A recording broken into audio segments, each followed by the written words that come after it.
Welcome back to Just Chattin', and this is the series of videos we do on Thursday and Sunday evenings just for our own entertainment. So before we get started, yes, yellow. I have plenty of yellow in this scarf, and I haven't worn it in a while. So the advantage to wearing white is I get to wear whatever color combination I want in the scarf. So yes, yellow. Yellow for Catherine, yellow for Lex's mom, yellow for everyone who is fighting cancer. We are sending good wishes out to you. And I should mention that since we started doing this, I've gotten a lot of comments from our viewers who are battling cancer. And many people who've been commenting on the videos, and none of us had any idea. So yes, we are sending our good wishes out to all of you. Now, for the Audie fans, he is around here somewhere. Oh, goodness. He's just been the world's naughtiest cat this weekend. Quick Audie story before we get into the video. He started doing his give me something routine last night. He comes over, he stands at my feet, and he yowls at me. And then I get up and I follow him. And last night, it was late, it was about 9 o'clock. He went over to the front door and I was like, no, that's not happening. So undaunted, hops up to get his food. It's like, no, that's the third time today I've changed your food. I'm not doing it a fourth time. Goes down, goes over to his water dish. And that I did change for him. So once I actually gave him something, he shut up. But apparently it was all about proving that I loved him enough to do something for him. He is a strange cat, a very demanding, strange cat. He may end up showing up. He has been photobombing the videos lately in his own weird little ways, so we'll have to wait and see. All right, 22 seconds from now, we will be back and we will get into the video topics.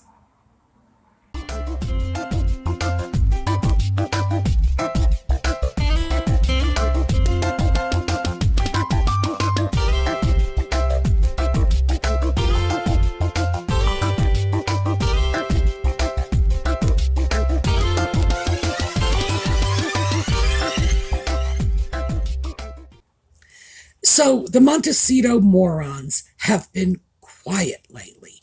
I am delighted. I mean, I'm always delighted when they are quiet. And oh, gee, if only they will stay that way. But I think we all know how likely that is.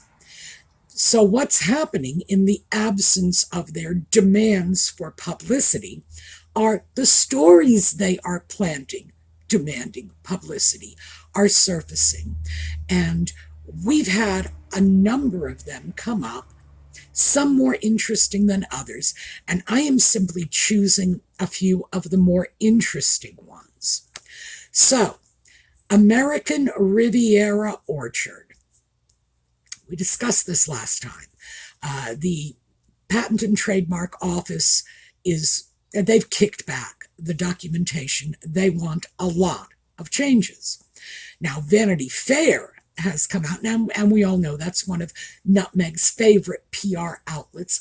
I assume they have a contract with her public relations people, and that's why they are so prone to just put out her press releases as if they are news. They are claiming that a source close to Nutmeg said, well, these tweaks were expected. And yeah, some tweaks are expected. I would say if I had hired a regular corporate lawyer to spearhead my attempt to deal with the Patent and Trademark Office, instead of doing what any reasonable person would do and getting a patent and trademark attorney, yeah, I'd probably be expecting some tweaks too. But no. The thing to keep in mind is they've said no to her company name. American Riviera Orchard is a no-go, which is good because I can't tell you how many times I've had to recut videos. Sometimes I've just had to overdub and splice because American Riviera Orchard does not trip off the tongue. So that's a good thing. The bad thing, of course, is that half-baked, though her weird little pre-launch was 6 months ago, it still was a pre-launch, and she was still working to get that name out there. And yeah, she can't have it. It's not hers. But that just shows you how half-baked this whole plan is. Even the name is not getting off the ground. And I don't even, well, I mean, we all know why she threw out that soft launch when she did. It was because she was determined to snatch publicity away from the royal family. Well, maybe she's learned her lesson because she was not prepared for that.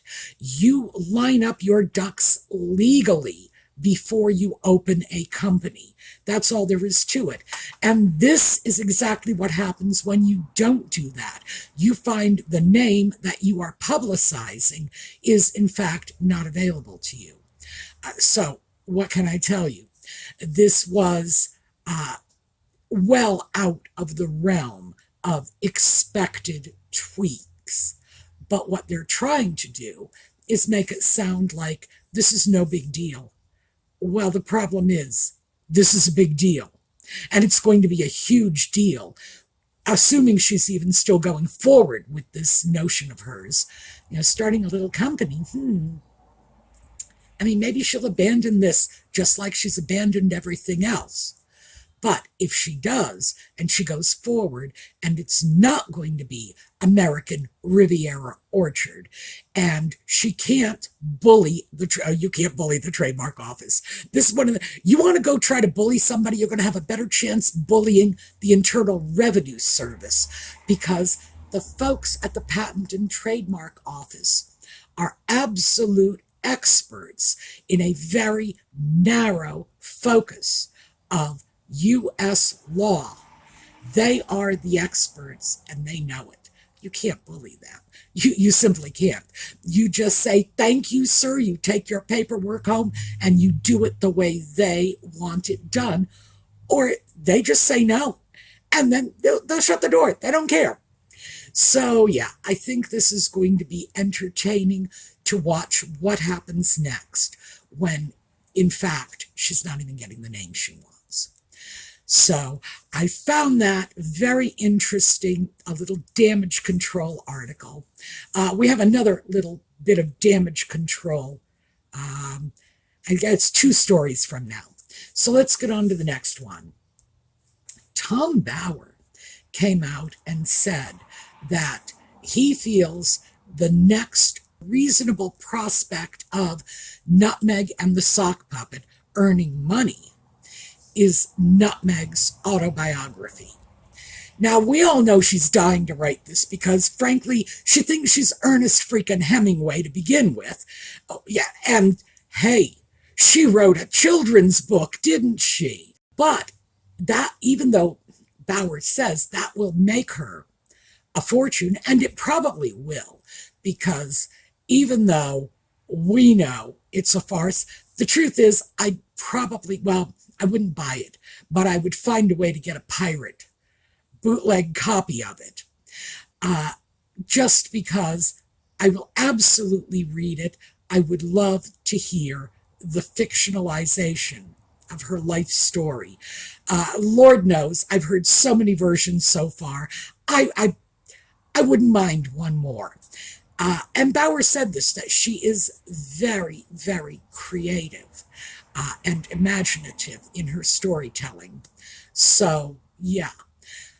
He also said that the reason not to do that is it would permanently sever any relationship she has ever had with the British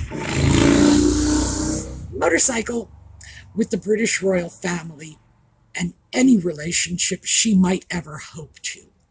In all likelihood, if she writes an autobiography, even the putative children will be hit hard by the fallout.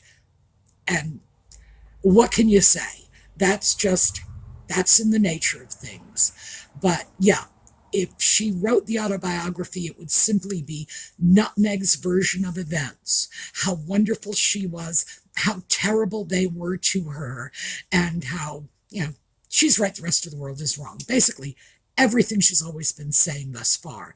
But we would be interested in it for the sake of the new colorful details she's throwing in.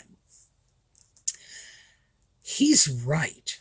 That really is the brass ring in terms of making money. Would Nutmeg do that now in California when the sock puppet would be able to claim half of that as community property if she gets rid of him in a divorce? Oh, seems very unlikely. I think that is a post-divorce move. Once she is out, once the sock puppet is back in the UK and she's got the title and she's got the little prince and princess reborn dolls in her care and keeping, maybe when she thinks she's got everything she needs and nobody can take anything from her. By the way, there are plenty of ways they can take a lot from her. So, if I were giving her advice, well, you don't want to know the advice I would give her, but if I were giving her advice about whether or not to write her autobiography, I would say just shut the F up and go home. Don't do it, because it would be nothing short of an attack, and it would be an attack from which there would be no coming back. None, ever. Like generations down the line, no coming back.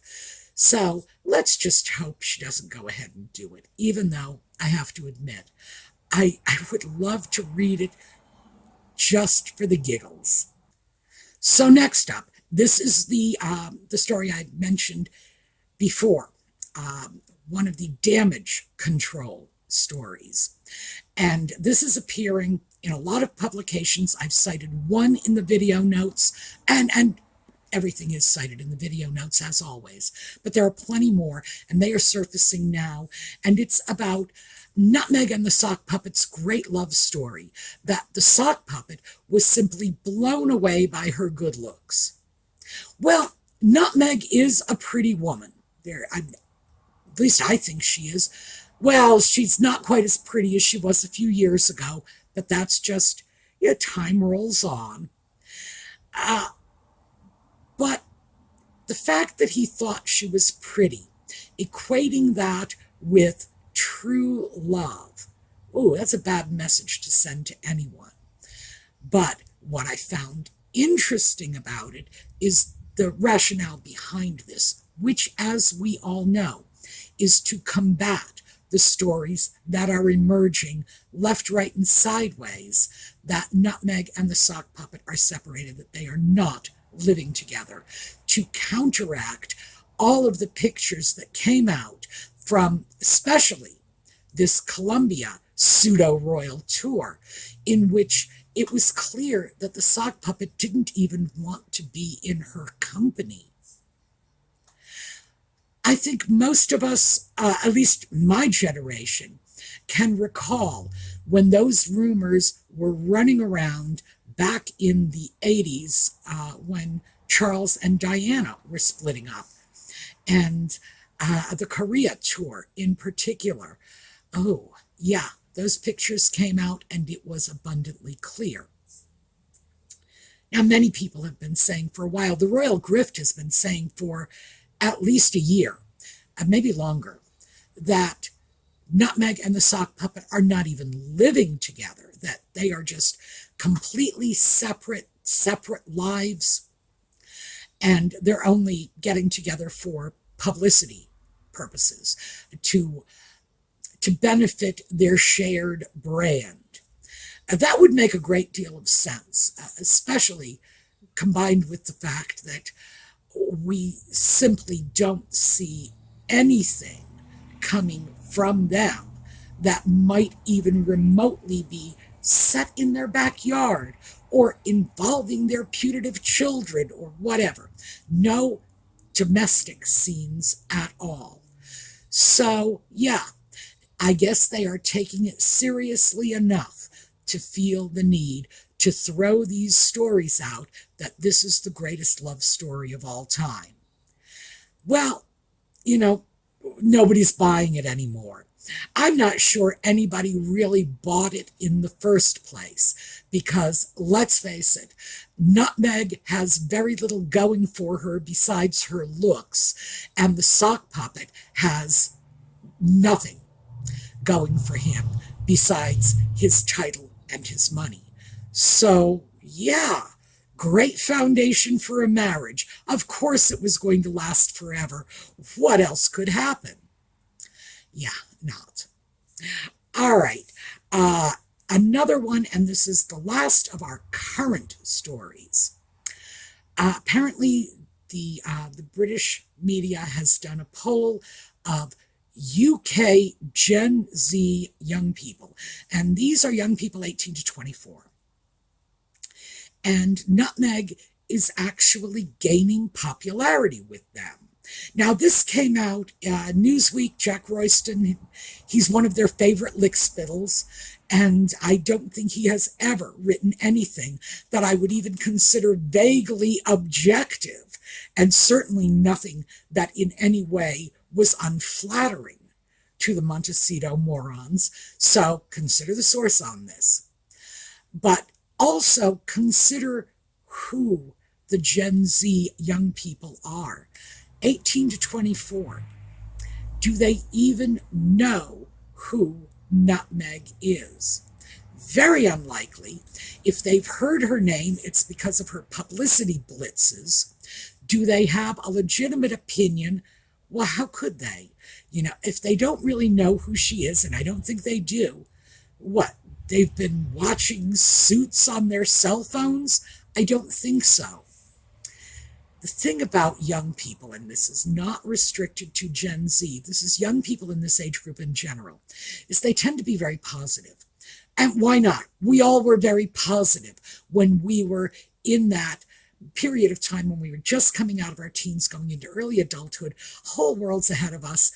It's a positive time in your life. Your brain is just wired to be positive. So if they've heard of her, they're more likely than not to say their feelings are positive. Are they going to say their feelings are negative with no sense of why they would feel that way? Very unlikely. Again, just a function of being young and enthusiastic about life. I find it very interesting because the way this story was framed was that Nutmeg was catching up with William in terms of popularity.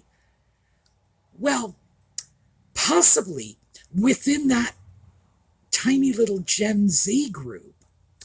But overall, not even close. Not even close. Overall, the numbers are still decidedly negative in the UK.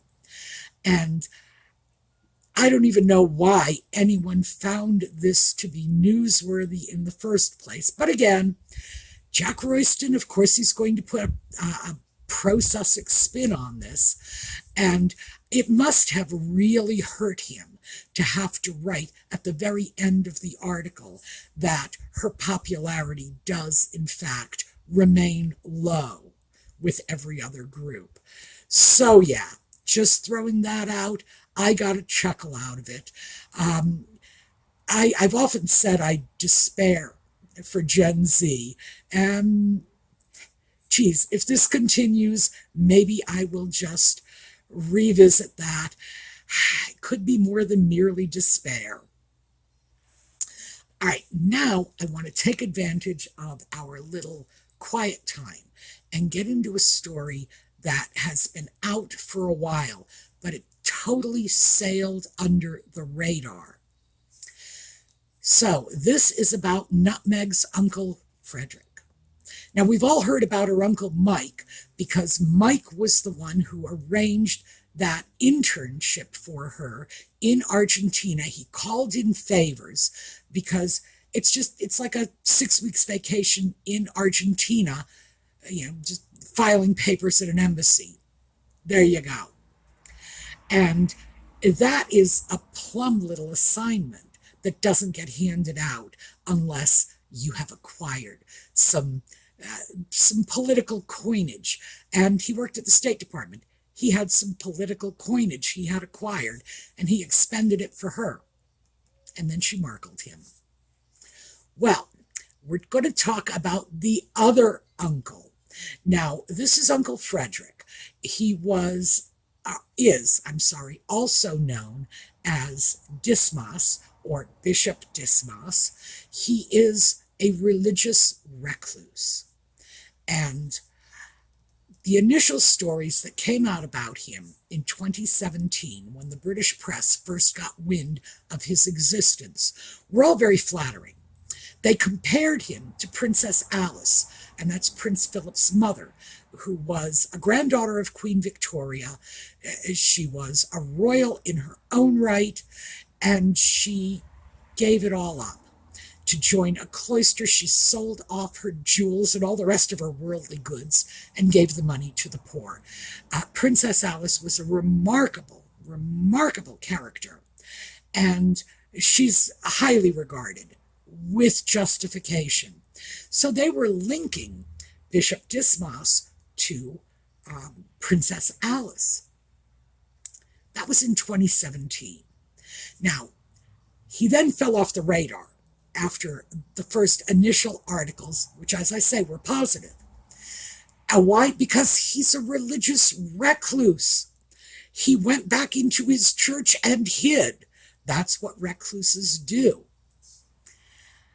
All of a sudden, summer of 2018, the media starts digging again. And this is the UK media, although later the stories were picked up in the US. We'll talk about that when we get to it.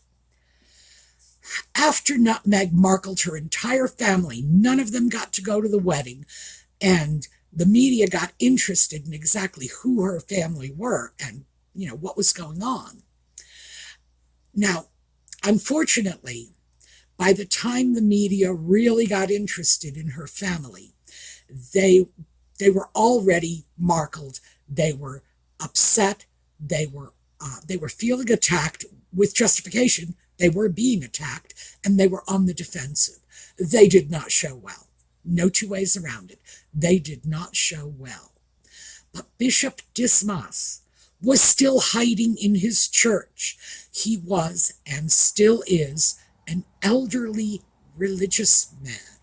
So, yeah, whoever got the idea that it was open season on him? Well, for starters, it was the Daily Mail.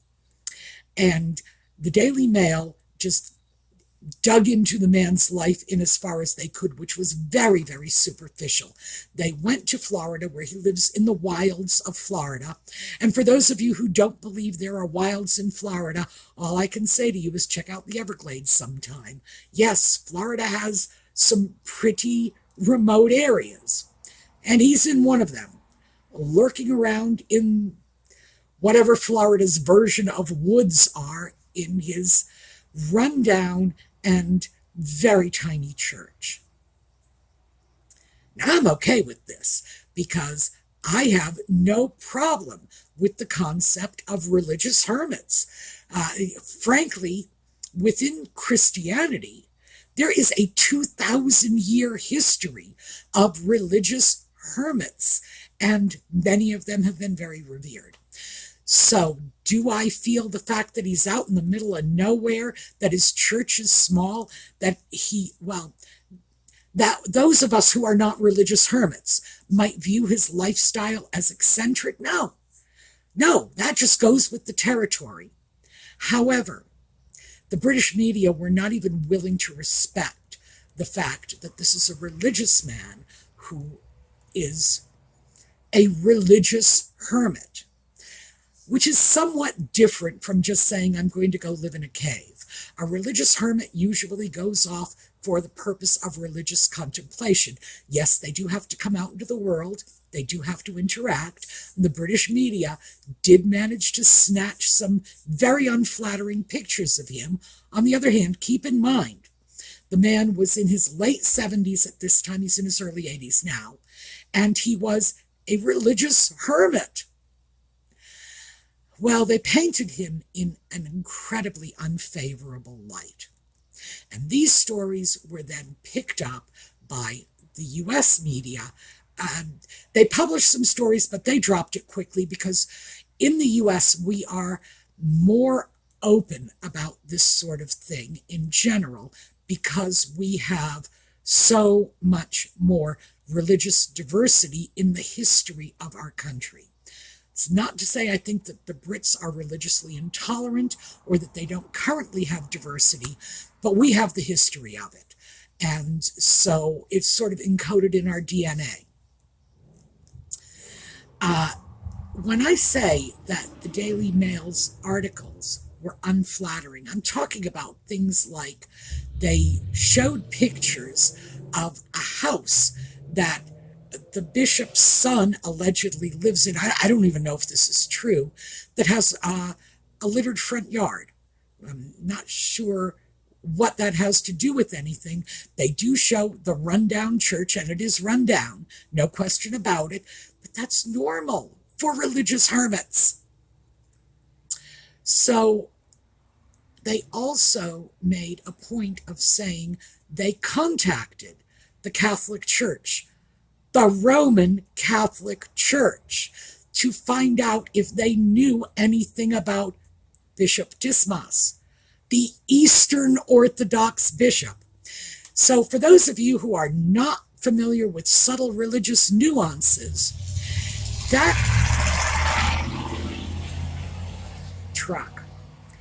that is a lot like saying, I don't know who this rabbi is, so I think I'm going to go ask the Baptist minister down the street.